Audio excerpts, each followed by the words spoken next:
Hi, everyone. My name is Courtney Waring, and I'm the Director of Education at the Eric Carle Museum of Picture Book Art.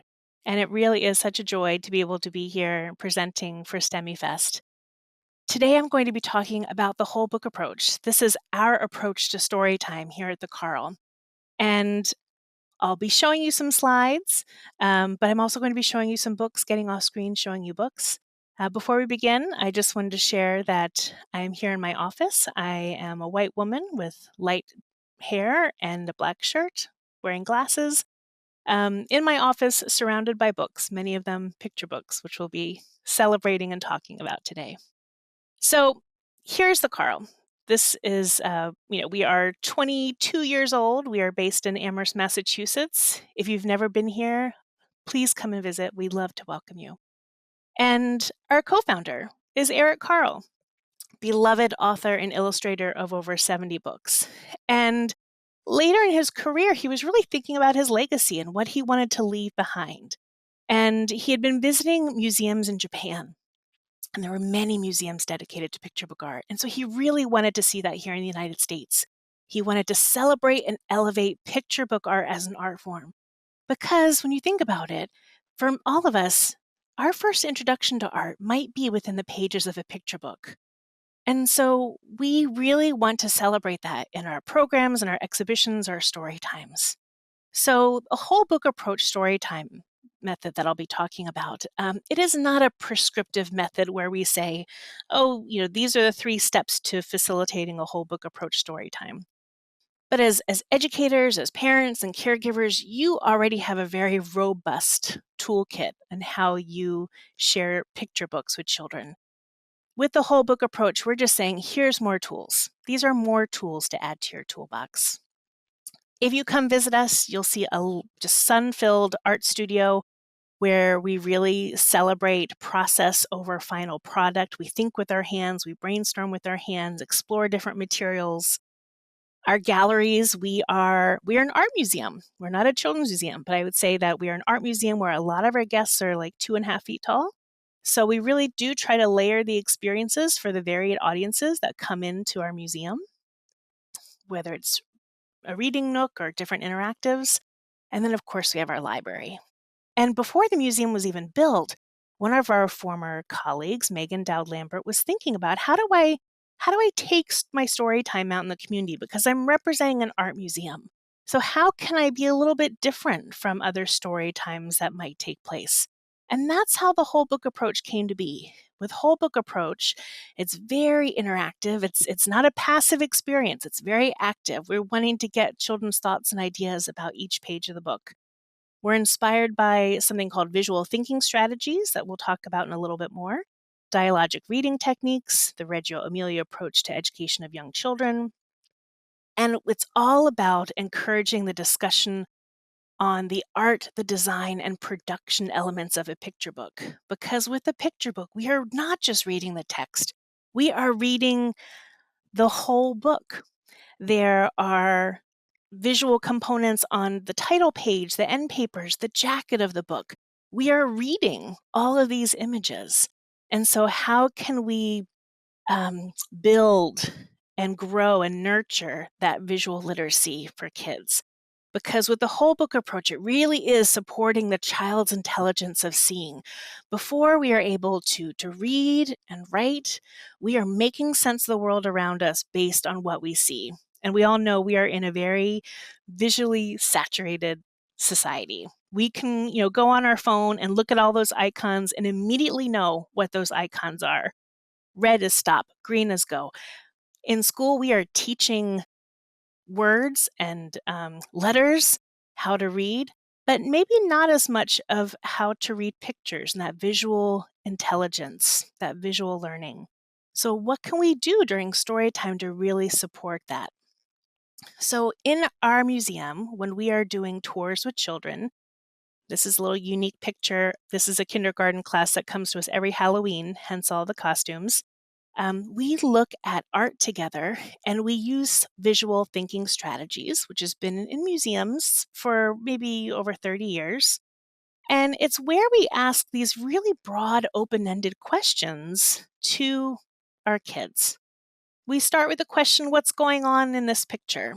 It's phrased very specifically, not what do you see in this picture, because kids will make a really great list of what everything they see.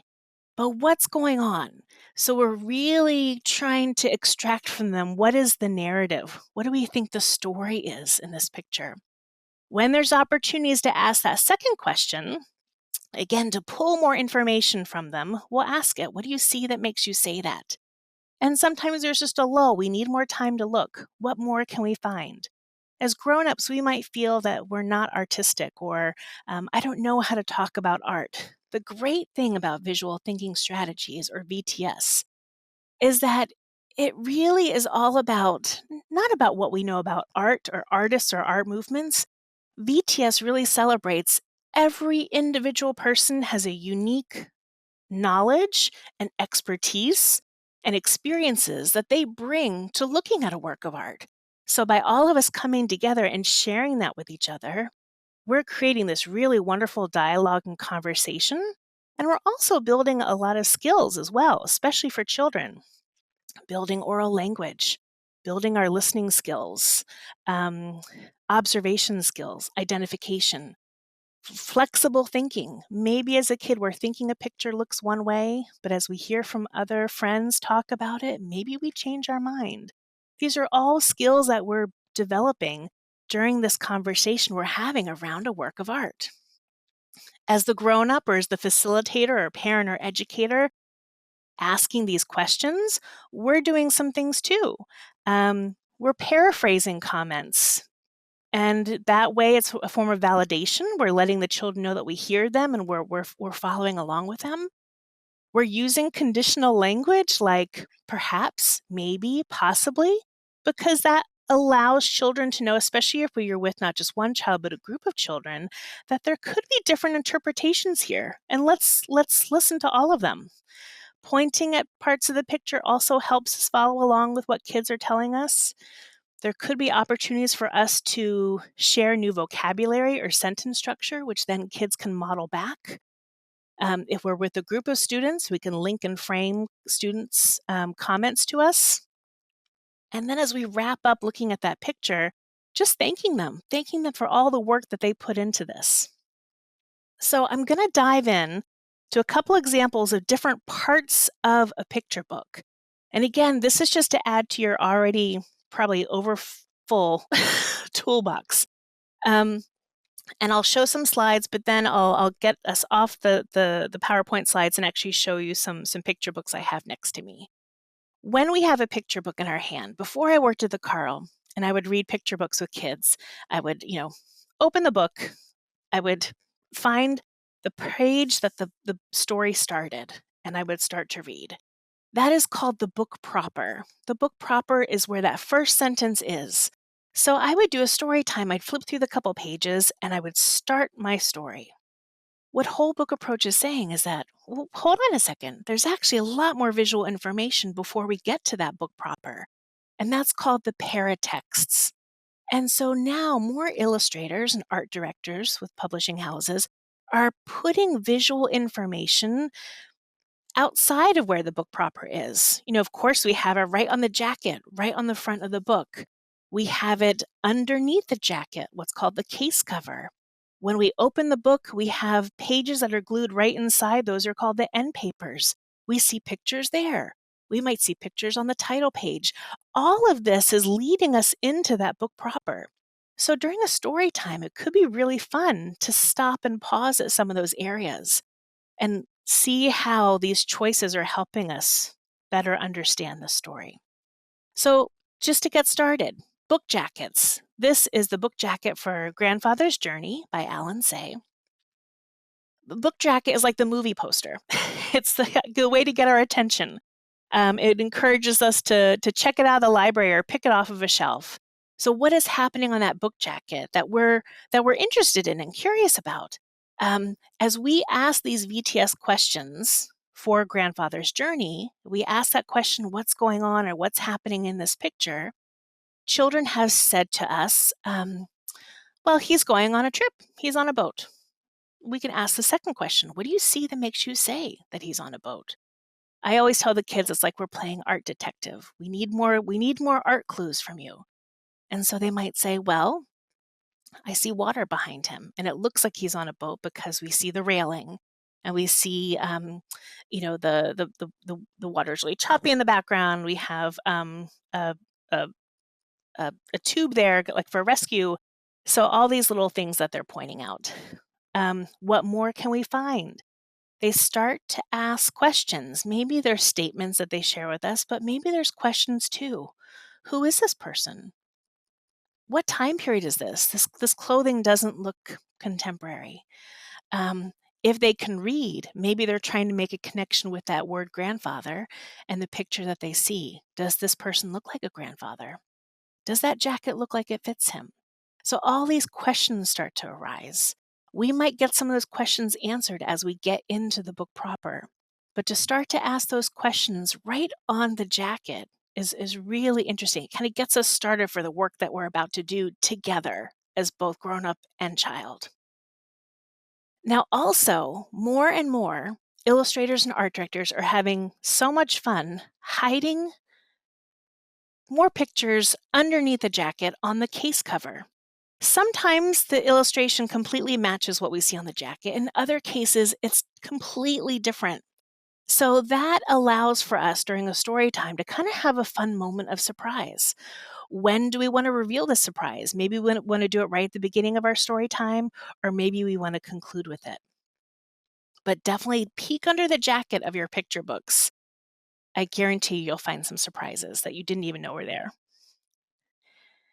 So again, with this cover, this jacket, asking those questions, paraphrasing those responses, pointing, creating space where everyone feels comfortable and confident to share their thoughts and ideas.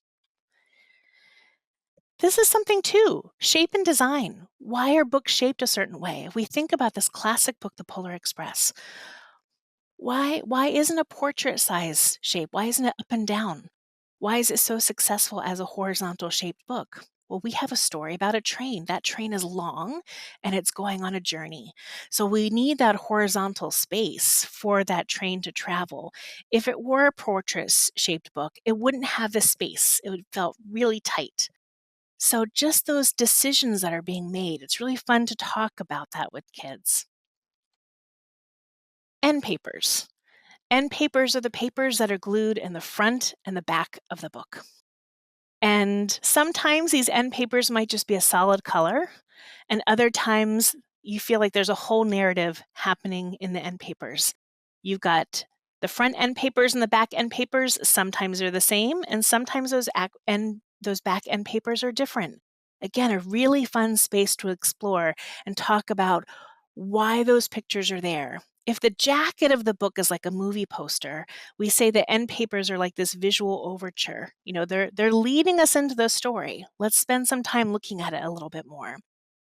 And I'm sure you've probably already identified the end papers here. These are the end papers for Brown Bear, Brown Bear, What Do You See? Which was written by Bill Martin Jr. and illustrated by Eric Carle, his very first job as an illustrator in 1967. He did this book and he thought, wow, I could have so much joy doing this as a job, and ended up doing it for over 50 years. And then there's front matter. Front matter are those first few pages that I used to just completely skip. We say the front matter matters. The front matter has key visual information in some pictures, in some picture books. This is a great example. Hush Little Baby, the folk song, this is a book by Marla Frazee. She has put a lot of information in the front matter, and it's kind of key for us to look at these pictures, because if we went right to that first page of the story, we'd be missing out on a lot. So let me show you. We've got our jacket, a great image to ask those open-ended questions. What's going on in this picture? What do you see that makes you say that? What more can we find? Then Marla just gives us a solo image, no text. But we can dive into this picture and talk about time period, time of day, season. What's going on? Is the family leaving? Are they going somewhere? Are those their belongings in the cart? What is this? So Marla's sort of setting the stage for this book that we're about to read. Then she gives us the title page. This is a unique title page. It is on both the left and right hand pages. So it is called a double spread image. She's given us a lot of surface area. And now we're kind of getting a sense of the family dynamics of how this young girl feels maybe about this baby in her life. So we could totally have fun with this picture using those VTS questions. And then we get to the dedication page and we see locked arms, furrowed brow, very kind of intent focus on our girl, kind of shoving that little cradle. That all of that front matter, all of those pages, those 3 pages, lead us in to the book, Hush Little Baby, Don't Say a Word, Papa's Gonna Buy You a Mockingbird. So we know what caused the baby to cry in the first place by looking at the front matter. I'm going to go back to this page really quick because there's another part of a book called the gutter. The gutter is the seam where the left and the right hand page meet, and it is so super tricky. If illustrators put things right in the gutter, it might look a little strange, especially if it's a brand new book. The spine hasn't really cracked. Things can get lost in the gutter. But look at how Marla Frazee used the gutter to her advantage to kind of show the tension between our girl and the rest of the family. The girl's on the left page, the rest of the family is on the right. So illustrators have started to use the gutter in really interesting ways. This is actually a video that you can find on YouTube for a book called Yo Yes by Krish Rashka, where 2 boys form a friendship and they get to know each other. They start on either sides of the gutter. We don't have time to watch this, but it will be in STEMIEFest's media cubby for the Eric Carle Museum, and we'll have some other resources there for you as well. So definitely take a look at it. It's a super cute book. And then overall typography and design. There's some different choices being made by artists. Eric Carle, for example, loved collage. That was his preferred medium, and we see that throughout his books. He also said that books were toys that you can read, books that you can play with. So the Very Hungry Caterpillar has holes, and different pages are different sizes. Those are all different design choices. Where the Wild Things Are, it turned 60 years old last year. If you revisit that book, the pictures actually start really small with a really big frame and margin around them. But throughout the story, they get bigger and bigger and bigger. So it's really fun to take a look at those. Font, a book like Don't Let the Pigeon Drive the Bus, where the pigeon talks very loudly. You've got big, bold, large letters. So all those things combined, if we take some time to look at those elements during a story time, can really support a child's intelligence of seeing. As you familiarize yourself with the whole book approach, take some time, be familiar with the book, maybe share it with other colleagues, educators, caregivers. Don't forget to ask those open-ended questions. You really get such wonderful responses from kids. Especially if you're doing a story time with a group, you might have children that are always going to share their thoughts and ideas and are really excited to share with you. But you might also have children that prefer to not speak up. But that doesn't mean they're not engaging with you. Check out their facial expressions. Check out, what are they telling you nonverbally? Maybe they're, crossing their arms like the girl in Marla Frazee's book, Hush Little Baby, or kind of shrugging their shoulders like the Very Hungry Caterpillar. They're still connecting with you in some way. And just have fun. What I love about whole book approach, I can read the same book to either the same group or different groups, and I'm always going to get different responses. So as much as you are sharing the book with the kids, I consider myself one of the co-learners with them because we are all learning and listening to each other and just learning so much from one another. In terms of techniques, just kind of slow down, ask those open-ended questions, paraphrase, point, create that space where everyone feels welcome to speak, introducing new terms like gutter and end paper, and they start to model that too. I've included my email here if you have any questions, but of course, during the live Q&A, I'd love to answer any questions you have as well. And there's also a lot of books available to learn more about the whole book approach. Now, I promised that I would also show you some books, and we do have a couple of minutes for that. So we were talking about shape before. A portrait-sized book. We looked at that horizontal book of the Polar Express. Here's a great example of a portrait book. When's My Birthday by Julie Foliano, um, uh, illustrated by Christian Robinson. The verticality of that book really highlights our child's birthday hat. If we turn the book to the back, we have all these great little confetti pieces up in the air with these little hands. A square book. If we've got a book called Square Cat, and I'm sorry my video is not mirrored. If the book is about a square cat, we have to have a square-shaped book. And even for our younger children, think about your board books, those shaped board books, and how this race car will encourage those children to kind of run it along the floor and using their imagination. We talked about pictures on the jacket. This is a really sweet book called The Watermelon Seed by Greg Pizzoli. And we have a crocodile eating a watermelon. But Greg Pizzoli, in all of his books, he has so much fun with the images underneath the jacket. And here we have what looks to be the outside of a watermelon. And if we open his book to the end papers, we have the inside of a watermelon. So it feels like we're holding a watermelon during our story time. Beautiful Blackbird by Ashley Bryan. Just like Eric Carle, he used beautiful collages in his works. So in his end papers for Beautiful Blackbird, we see all these collage birds, and he's collaged his scissors that he used to make his collages. So he's still giving us a little bit more information about himself. Gutter. Yo, yes, we talked about that video. Here's the book. I'll just quickly show you.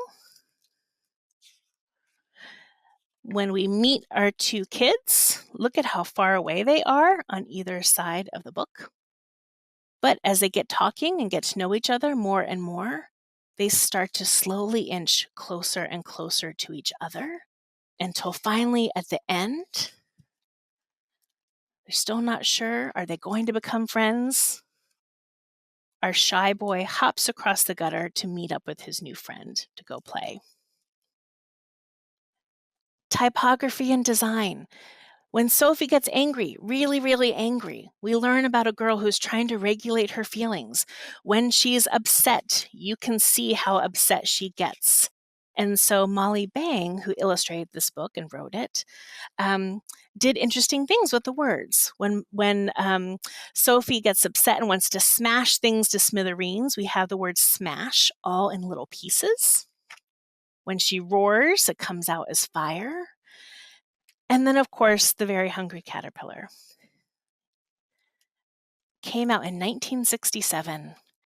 And one of the things he wanted to do was have all these different pages, all these different sizes with little holes so we can imagine the caterpillar eating through all those foods.